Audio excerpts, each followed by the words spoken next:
while Elsie gave birth alone. Her mother toasted champagne at her sister's engagement party. All she ever wanted was her mother to be proud of her.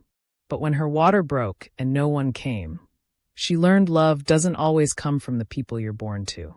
That was the night she stopped begging to be chosen and started choosing herself. Hello family, welcome to True Life Stories. Please subscribe and leave a like for us, it means the world to us. Also share this video to your friends and loved ones and turn on post notifications so you don't miss future videos from us. Thank you as you do so. Sit back and relax as we dive into the story.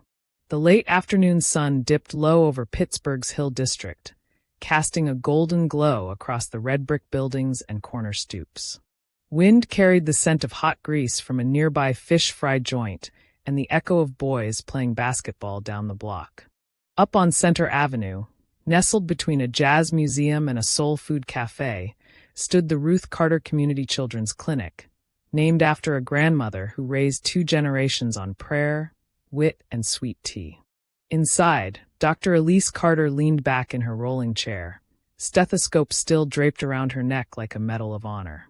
Her hair was tied up in a scarf printed with tiny syringes, an inside joke from her nurse, Kendra, and her belly, round and proud at 6 months pregnant, pressed softly against her scrubs. Phew, she sighed, letting the day roll off her shoulders. She tapped a few final notes into a patient chart with fingers that had stitched up wounds, soothed anxious parents, and caught 2 babies, all in the same week. Kendra popped her head into the room, grinning. You know that was your last one, right? We survived another Friday. Elsie smiled. Barely. You want me to bring the car around? I'll be fine. Gonna sit for a minute. Don't be here till sunset. Document. You know this baby ain't gonna let you play Wonder Woman much longer. As the door closed behind her, Elsie let her body settle into the silence. Her hand found her belly, gently rubbing circles. The little one kicked in reply, already opinionated. You're gonna be something special, she whispered, her voice soft like the lullabies her Nana used to hum. Just then, her phone buzzed, lighting up with the name, Mama. Elsie stared at the screen, thumb hovering. She already knew what this was about. Hey, Mom, she answered, bracing herself. Elsie, you coming to dinner tomorrow, right? We gotta go over Mari's engagement party plans. You know it's next weekend. Her mother's voice was bright, bubbling with excitement, the way it always was when Mari's name came up. Never mind the fact that Elsie had a prenatal checkup and had mentioned it twice earlier that week. That didn't matter. Not when Mari was on the agenda. I'm planning to come, Elsie said, keeping her tone even. But I might be a little late. Got a doctor's appointment in the morning. A pause. Then that familiar sigh, a soft, disappointed sound wrapped in judgment. You're always so busy, baby. Can't you just move it around? This is an important time for your sister. We need everybody on board.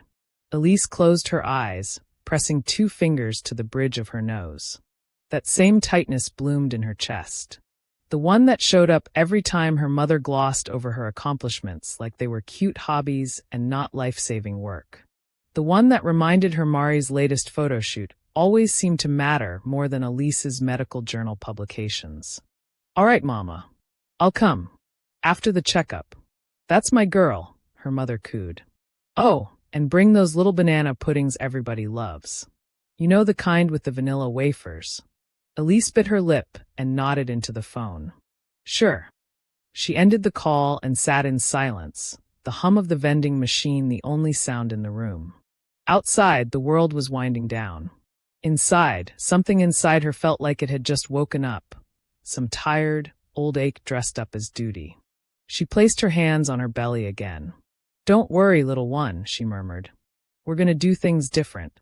The Carter house on Auburn Street had always been full of noise.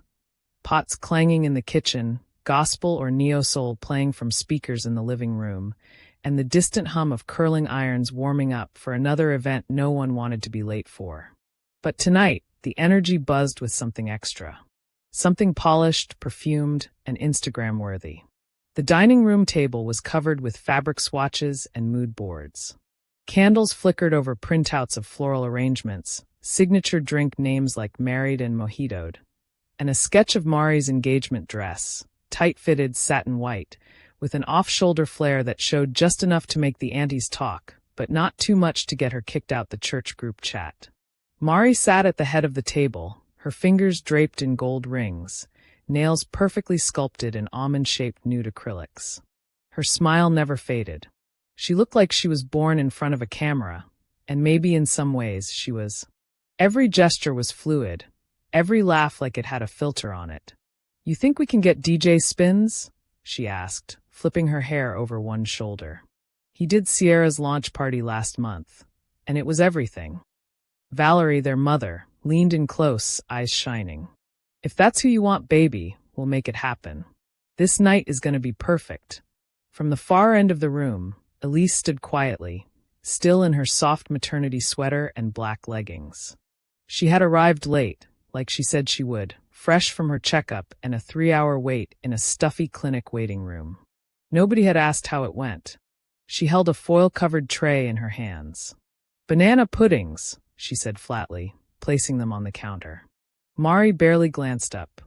"Ooh, love those," she chirped, already moving on to a debate about centerpiece heights. Elsie sat down without being invited. Not that anyone noticed. As the party planning continued, Elsie found herself zoning out. Every now and then her mother would clap her hands and go, "Now that's classy, Mari. That's gonna wow the crowd." Or, "Your Aunt Sheila said your Save the Dates look like a Vogue cover." It was all you, a chorus Elsie had heard since middle school. She remembered the way their mom used to prop up Mari's dance recital trophies on the mantle like holy relics. How she used to wake up Elsie at 6 a.m. on Saturdays to take Mari to modeling school, leaving Elsie to babysit herself with books and cereal. It wasn't that Elsie resented Mari. Not completely. Mari had a light in her that people were drawn to. She was magnetic. But it hurt when that light left no room for Elise's. "I was thinking about doing a short toast," Elsie said finally, her voice gentle but sure. "You know, at the party. Just something for the family. For you and Malachi." The room got weirdly quiet for a second. Mari tilted her head. "Oh, I mean if there's time. I think the planner already lined up speeches. But yeah, sure." Valerie didn't look up from her iPad. "Maybe keep it short, baby. You know how these things go. People don't want to sit through too many speeches." Elsie nodded slowly, like she was absorbing a bruise. She wanted to tell them about the ultrasound, about hearing her baby's heartbeat stronger than ever, about the technician laughing because the baby kicked so hard she thought she was trying to somersault. But something about the way her mother tapped on that iPad and Mari scrolled through dress fittings made her shrink back. This was Mari's time. It always had been. So instead, Elsie pulled out her phone and stared at the most recent scan. Her baby girl, tiny fist curled like she was already fighting. She whispered, barely audible even to herself, "You'll never have to fight for space at this table." It started with a dull ache in Elise's lower back. She'd felt it before, off and on, Braxton Hicks playing tricks on her nerves, but this one came sharp, twisting, deep. The kind of pain that made her pause mid-step in the hallway of her apartment, hand braced against the wall, lips parted but no sound coming out. She looked down and saw a slow, warm trickle running down her leg. Her heart stuttered. Oh no, not now. The nursery wasn't finished. The crib was still in its box. Her hospital bag was packed, but still sitting in the trunk of her car, under a bag of groceries she never got around to bringing inside. Elsie grabbed her phone with trembling fingers and called the first number she knew by heart. "Mama." It rang once, twice, 3 times. "Hey baby," her mother answered, loud music thumping in the background. "You all right?" Elsie exhaled shakily. "I think I'm in labor, Mom. My water just broke. I need a ride to the hospital." A pause. Then laughter in the background. Glasses clinking. A DJ hyping up the crowd. Mari's engagement party. "Oh honey, tonight?" "Yeah, tonight," Elsie said, her voice tightening. "I need help. Can you come?" Another pause. Then, "Baby, I don't know if I can leave right now. We just started the toasts. Mari's about to do her first dance with Malachi. You know how much this means to her." Elsie closed her eyes, pressing a hand to her belly as another contraction gripped her like a fist from the inside. So I'm supposed to go to the hospital alone? You're a doctor, Elise. You know what to do. You'll be fine. Call a car, all right? I'll come as soon as I can. I promise. Click. Just like that. Elise stared at the screen, her mother's name glowing there like an accusation. The next 30 minutes were a blur, texting Kendra in a panic, dragging herself down the stairs of her apartment building, calling an Uber and explaining between breaths that yes, this was real labor, and no, she didn't want to wait for an ambulance. She needed to go. By the time she got to the hospital, the contractions were 5 minutes apart, and her breath came in heaves. Nurses rushed her into a room, but Elise barely registered the flurry of activity. Her thoughts floated somewhere far away, to a ballroom glittering with chandeliers, where her mother was probably smiling for pictures. "All right, Dr. Carter," a nurse said kindly, helping her onto the bed. "You're about 7 centimeters. This baby is not waiting." Elise gripped the bed rail and nodded, sweat glistening on her forehead. She didn't cry. Not yet.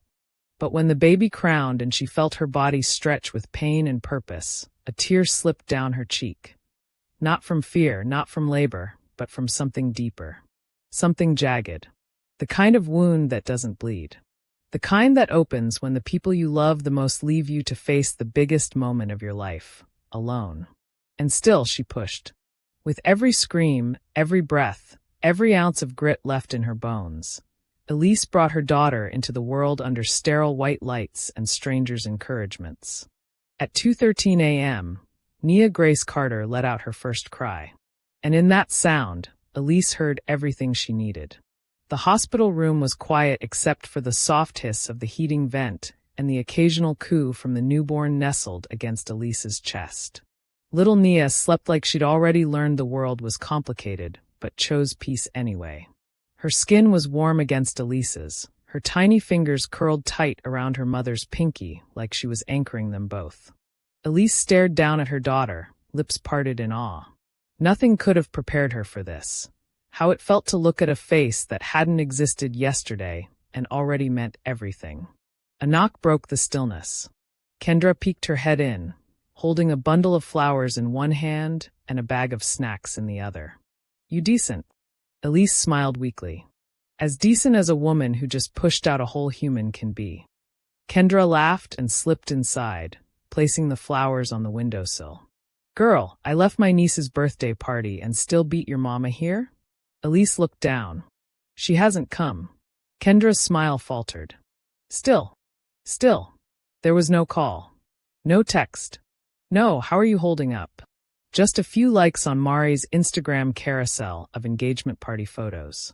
Elise had seen them, late that night, while Nia slept in her bassinet. There was one of her mother and Mari toasting champagne, smiling like they didn't know Elise was bent over in pain under fluorescent lights a few miles away. The photo had 378 comments. Not a single mention of her. "You know what's wild?" Elise said quietly. "There was supposed to be a baby shower next weekend. All planned, all perfect. But she said she didn't want it too close to the engagement stuff. Don't want the attention split," she said. Kendra sat beside her, placing a gentle hand on her arm. "That's foul. I'm not even going to sugarcoat it. I kept thinking, if I just showed up more, if I made the banana puddings, gave the toast, smiled for the pictures, maybe then she'd show up for me. You've been showing up for years, Elise. Hell, you built the table. They just never gave you a seat." Elise didn't say anything. Her throat felt tight. The door cracked open again. This time, it was Mrs. Jackson from down the hall at her apartment building. Gray hair, a hoodie that said Black Grandmas Matter, and a grocery bag filled with baby blankets, lotion, and socks.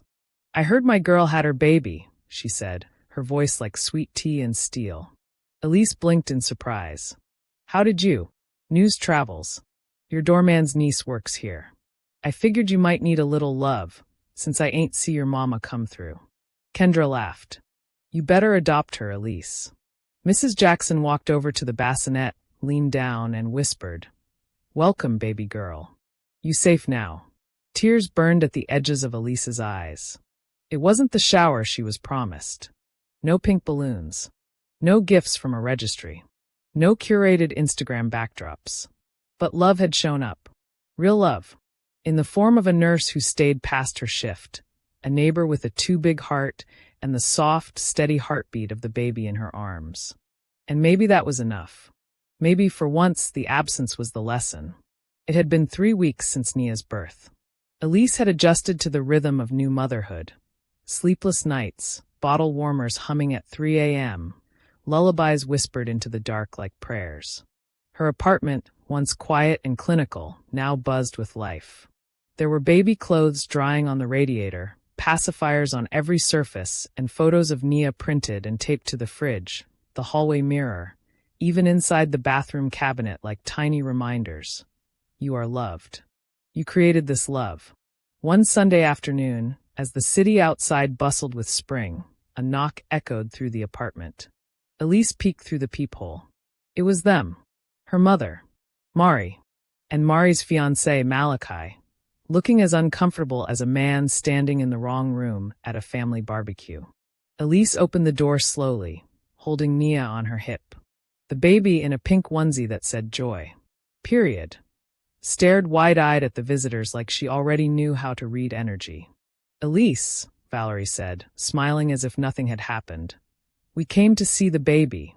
Mari stood beside her in a designer sweatsuit, sunglasses still on, like she thought this was going to be a quick visit. She looks just like you, she offered. Elise didn't move from the doorway. She was born at 2:13 in the morning, she said flatly. You were on Instagram posting a toast picture at 2:20. Valerie's smile faltered. Baby, I know how it looks, but It doesn't look. It was. I called you when my water broke. I was scared. Alone.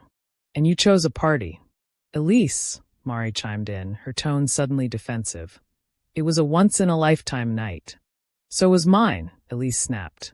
The silence that followed was thick and overdue. Elise shifted Nia on her hip, her voice low now, but steady. This little girl? She's not going to grow up begging people to love her.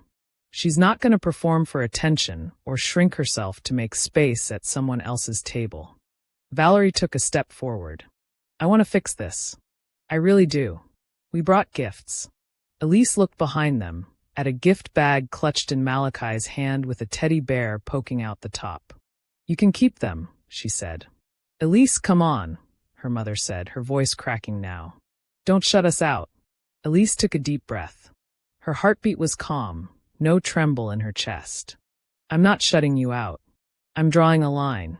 There's a difference. She stepped back and gently shut the door. No yelling. No tears. Just peace. She stood there for a moment, forehead resting against the door. Nia gurgled in her arms, a little bubble of sound that broke through the quiet like sunshine. Elise looked down at her, then walked into the living room. Kendra would be coming over soon, bringing lemon pepper wings and Netflix suggestions. Mrs. Jackson had already dropped off homemade baby oil and offered to babysit if Elise ever needed to nap. Family, she realized, wasn't just blood. It was who showed up when it mattered, who saw you and stayed. She kissed Nia's forehead and whispered, You and me, baby girl. We're good. Out the window, the city kept moving, but in that moment, Elise was still and full. Not just with love, but with something new. Power. We have come to the end of the story. I hope you enjoyed it. Leave a like and subscribe to my YouTube channel for more interesting stories.